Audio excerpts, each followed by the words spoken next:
আসসালামু আলাইকুম ওয়া রাহমাতুল্লাহি ওয়া বারাকাতুহু। বিসমিল্লাহির রহমানির রহিম। আলহামদুলিল্লাহি রাব্বিল আলামিন। ওয়াসসালাতু ওয়াসসালামু আলা রাসূলিল্লাহি ওয়া আলা আলিহি ওয়া আসহাবিহি আজমাইন। আম্মা বা'দ। বই রহমান আরশের উপর উঠেছেন।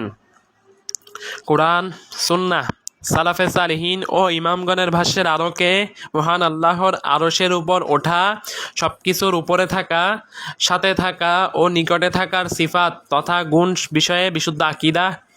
লেখক প্রফেসর ডক্টর আবু বকর মোহাম্মদ জাকারিয়া। রহমান আরশের উপর উঠেছেন, তৃতীয় অধ্যায়, 69 পৃষ্ঠা। তৃতীয় অধ্যায়, আল্লাহ তাআলা কর্তৃক ইস্তাওয়া আলাল আরশ তথা আরশের উপর ওঠার প্রমাণ। প্রথম পরিচ্ছেদ, ইস্তাওয়া আলাল আরশ এর উপর কোরআন থেকে দলিল। কোরআনে কারিমে আল্লাহ তাআলা ইস্তাওয়া আলাল আরশ এর ঘোষণা প্রদান করেছেন। সেগুলো হচ্ছে: 1. সূরা আল আরাফে আল্লাহ তাআলা বলেন, আউযু বিল্লাহি মিনাশ শাইতানির রাজিম, ইন্না রাব্বাকুমুল্লাহুল্লাযী খালাকাস সামাওয়াতি ওয়াল আরদা ফি সিত্তাতি আইয়ামিন সুম্মা ইস্তাওয়া আলাল আরশ। আল আরাফ 54। নিশ্চয়ই তোমাদের রব আল্লাহ, যিনি আসমানসমূহ জমিন 6 দিনে সৃষ্টি করেছেন, তারপর তিনি আরশের উপর উঠেছেন। সূরা আল আরাফ আয়াত 54। 2. সূরা ইউনূসে আল্লাহ তাআলা বলেন, ইন্না রাব্বাকুমুল্লাহুল্লাযী খালাকাস সামাওয়াতি ওয়াল আরদা ফি সিত্তাতি আইয়ামিন সুম্মা ইস্তাওয়া আলাল আরশ ইউদাব্বিরুল আমরা। তোমাদের রব তো আল্লাহ, যিনি আসমানসমূহ জমিন 6 দিনে সৃষ্টি করেছেন, তারপর তিনি আরশের উপর উঠলেন, তিনি সবকিছু পরিচালনা করেন। সূরা ইউনূস আয়াত 3। 3. সূরা আর-রাদ এই আয়াতে আল্লাহ তাআলা বলেন, আল্লাহুল্লাযী রাফা'আস সামাওয়াতি বিগাইরি আমাদিন তারাউনাহা সুম্মা ইস্তাওয়া আলাল আরশ। সূরা আর-রাদ 2। আল্লাহ, যিনি আসমানসমূহ উপরে স্থাপন করেছেন খুঁটি ছাড়া, তোমরা তা দেখছ, তারপর তিনি আরশের উপর উঠেছেন। সূরা আর-রাদ আয়াত 2। 4. সূরা তাহা সূরা তাহাতে আল্লাহ তাআলা বলেন, আর-রহমানু আলাল আরশি ইস্তাওয়া। তাহা 5। রহমান আরশের উপর উঠেছেন। সূরা তাহা আয়াত 5। 5. সূরা আল ফুরকানে আল্লাহ তাআলা বলেন, আল্লাযী খালাকাস সামাওয়াতি ওয়াল আরদা ওয়া মা বাইনাহুমা ফি সিত্তাতি আইয়ামিন সুম্মা ইস্তাওয়া আলাল আরশ আর-রহমানু ফাসআল বিহি খাবীরা। তিনি আসমানসমূহ জমিন এই দুইয়ের মধ্যবর্তী সবকিছু 6 দিনে সৃষ্টি করেন, তারপর তিনি আরশের উপর উঠলেন, তিনি রহমান, সুতরাং তার সম্বন্ধে যে অবহিত তাকে জিজ্ঞেস করে দেখুন। সূরা আল ফুরকান আয়াত 59। রহমান আরশের উপর উঠেছেন 70 পৃষ্ঠা, তৃতীয় অধ্যায়। 6. সূরা সাজদা হয় আল্লাহ তাআলা বলেন, আল্লাহুল্লাযী খালাকাস সামাওয়াতি ওয়াল আরদা ওয়া মা বাইনাহুমা ফি সিত্তাতি আইয়ামিন সুম্মা ইস্তাওয়া আলাল আরশ। আল্লাহ, যিনি আসমানসমূহ ও জমিন এ দুইয়ের অন্তর্বর্তী সবকিছু সৃষ্টি করেছেন 6 দিনে, তারপর তিনি আরশের উপর উঠেছেন।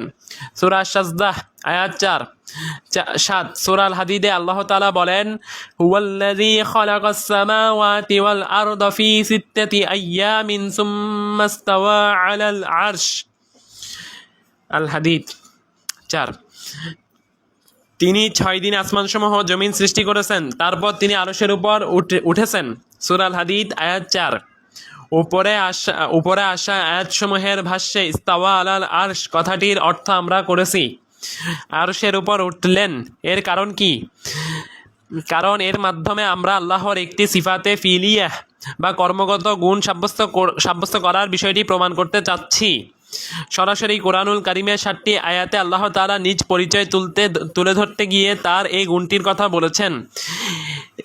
এতে স্পষ্টভাবে বারবার আসা এই গুণটিকে যারা অস্বীকার করে কিংবা অপব্যাখ্যা করে, তারা কি আসলে আল্লাহর উপর ঈমান এনেছে কিনা এ ব্যাপারে একজন ঈমানদারের মনে সন্দেহ হওয়া স্বাভাবিক। রহমান আরশের উপর উঠেছেন 71 পৃষ্ঠা 3য় অধ্যায় 2য় পরিচ্ছেদ ইস্তাওয়া আলাল আরশ এর উপর হাদিস থেকে দলিল। এক আবু হুরায়রা রাদিয়াল্লাহু আনহু এর হাদিসে এসেছে নবী তার হাত ধরলেন, তারপর বললেন, হে আবু হুরায়রা, ইন্নাল্লাহা তাআলা খালাকাস সামাওয়াতি ওয়াল আরদা ওয়া মা বাইনাহুমা ফি সিত্তাতি আইয়াম সুম্মা ইস্তাওয়া আলাল আরশ। নিশ্চয় আল্লাহ তাআলা আসমান ও জমিন ও তার মাঝখানে সবকিছু 6 দিনে সৃষ্টি করলেন, তারপর তিনি তার আরশের উপর উঠলেন। নাসাই তাফসির সূরাতুস সাজদা 2 খণ্ড 153 পৃষ্ঠা নং 154। আরো অনেকে আলবানী রাহিমাহুল্লাহ মুক্তাসারুল উলু 112 তে এর সনদকে জায়েদ বলেছেন। আর তাফসির আন-নাসাই এর মুহাক্কিকদ্বয় এর সনদকে হাসান বলেছেন। 2 কাতাদা ইবনুন নুমান রাদিয়াল্লাহু আনহু বর্ণিত হাদিসে এসেছে, তিনি বলেন, আমি রাসূলুল্লাহ সাল্লাল্লাহু আলাইহি ওয়াসাল্লামকে বলতে শুনেছি, লাহা ফারাগাল্লাহু মান খালাকাহু ইস্তাওয়া আলাল আরশ। যখন আল্লাহ তাআলা সৃষ্টির কাজ সম্পন্ন করলেন তখন তিনি তার আরশের উপর উঠলেন। আল খাল্লাল আসুন্না ইবনুল কাইয়্যিম ইজতিমাউল জুয়ুশিল ইসলামিয়াহ 107-108 আর বলেছেন, বুখারীর শর্ত অনুযায়ী এর সনদ সহিহ।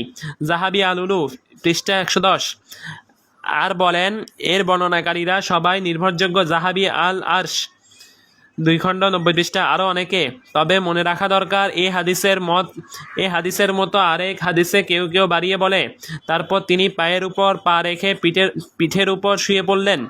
এটি বানোয়াট, যা আমাদের বর্ণিত হাদিস নয়।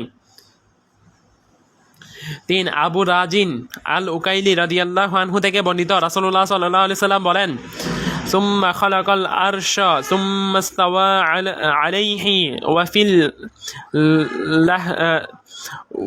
ফি লাফজ আখিরা সুম্মা কানা আলাল আরশি ফারতাফা আলাল আরশ। তারপর তিনি পানির উপর তার আরশ তৈরি করেন, তারপর তিনি তার আরশের উপরে উঠেছেন। অন্য বর্ণনায় আছে অতঃপর আরশের উপরে ছিলেন, তারপর আরশের ঊর্ধ্বে হন। ইমাম জাহাবি বলেন, এটি হাসান হাদিস। ইমাম তিরমিজি হাদিস নং 3109 তিনি বলেছেন, হাদিসটি হাসান। হাদিসটির ব্যাপারে বিস্তারিত আলোচনা। 1 হাদিসটি ইমাম আহমদ বর্ণনা করেছেন 26 খণ্ড 108 পৃষ্ঠা 16188। ইয়াইদ ইবনে হারুন, হাম্মাদ ইবনে সালামা, ইয়ালা ইবনে আতা, ওয়াকি ইবনে হুদুস তার চাচা আবু রাজিন লাকিত ইবনে আমের ইবনুল মুনতাফিক থেকে। আবার তিনি বর্ণনা করেছেন 26 খণ্ড 117 পৃষ্ঠা 16200। বাহাজ ইবনে আসাদ আল আম্মি, হাম্মাদ ইবনে সালামা, ইয়ালা ইবনে আতা, ওয়াকি ইবনে হুদুস তার চাচা আবু রাজিন আল উকাইলি থেকে। 2 ইবনে বাত্তা আল উকবারি আল ইবানাতুল কুবরা 2536। ইয়াজিদ ইবনে হারুন। 2 ইবনে মাজা আস-সুনান 1 খণ্ড 64 পৃষ্ঠা হাদিস নং 182। ইয়াজিদ ইবনে হারুন। 4 তিরমিজি আল জামিউ 5 খণ্ড 288 পৃষ্ঠা হাদিস নং 3109। ইয়াজিদ ইবনে হারুন। 5 ইবনে আবি শাইবা আল আরশ নং 7 পৃষ্ঠা 313। ইয়াজিদ ইবনে হারুন। 6 তাবারি তাফসির 15 খণ্ড 246 পৃষ্ঠা 17981। ইয়াজিদ ইবনে হারুন। তাবারি তারিখ 1 খণ্ড 38 থেকে 37 থেকে 38। কাত্তান ইয়াজিদ ইবনে হারুন। তাবারি তাফসির 15 খণ্ড 246 পৃষ্ঠা নং 17980 হাজ্জাজ ইবনে মিনহাল থেকে। 7 তাবারানি ফিল কাবির 19 খণ্ড 207 পৃষ্ঠা আসাদ ইবনে মুসা ও হাজ্জাজ ইবনে মিনহাল থেকে, তারা দুজন হাম্মাদ ইবনে সালামাহ থেকে। 8 ইবনে হিব্বান 14 খণ্ড 8 পৃষ্ঠা 6141 হাজ্জাজ ইবনে মিনহাল। 9 ইবনে আবি আসেম আস-সুন্নাহ 331 পৃষ্ঠা হাজ্জাজ ইবনে মিনহাল থেকে। 10 আবু শেখ আল আজামাহ 1 খণ্ড 363 পৃষ্ঠা। আবু দাউদ আত-তায়ালিসি হাম্মাদ ইবনে সালামাহ। 11 আবু দাউদ আত-তায়ালিসি পৃষ্ঠা 147 1093 হাম্মাদ ইবনে সালামাহ।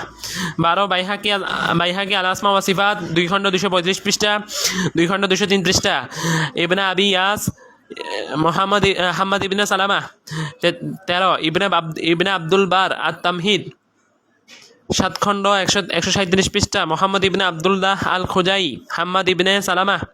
হাদিসটিকে যারা সহি বলেছেন: এক, ইমাম ইসহাক ইবনে রাওয়াই আল ইবানা 3 খণ্ড 170 পৃষ্ঠা, মুহাক্কিক শেখ ইথিওবি বলেছেন সহি সনদে।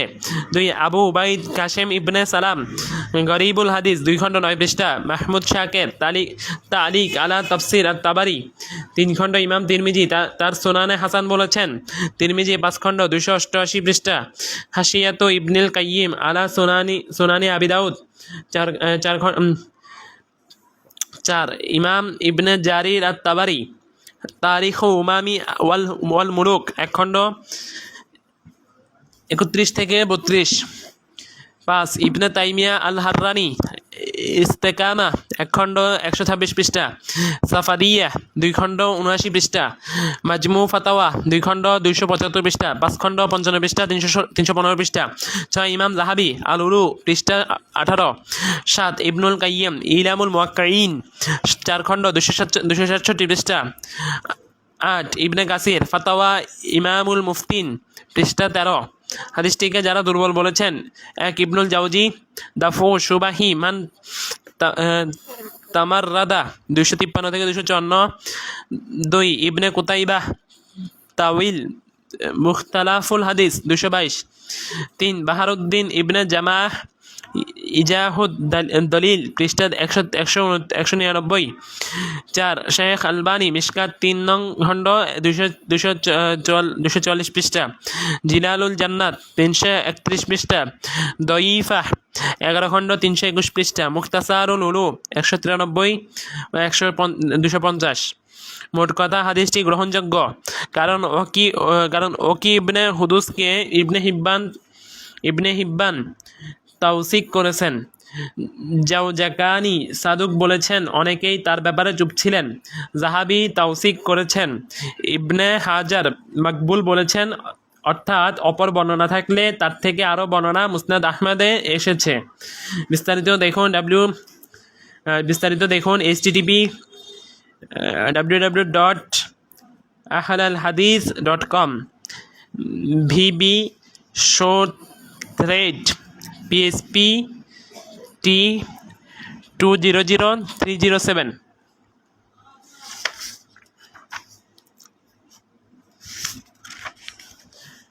4, আনাস রাদিয়াল্লাহু আনহু থেকে বর্ণিত, নিশ্চয়ই রাসূল সাল্লাল্লাহু আলাইহি ওয়াসাল্লাম জুমার দিন সম্পর্কে বলেছেন, এই দিনে মহান রব আরশের উপর উঠেছেন।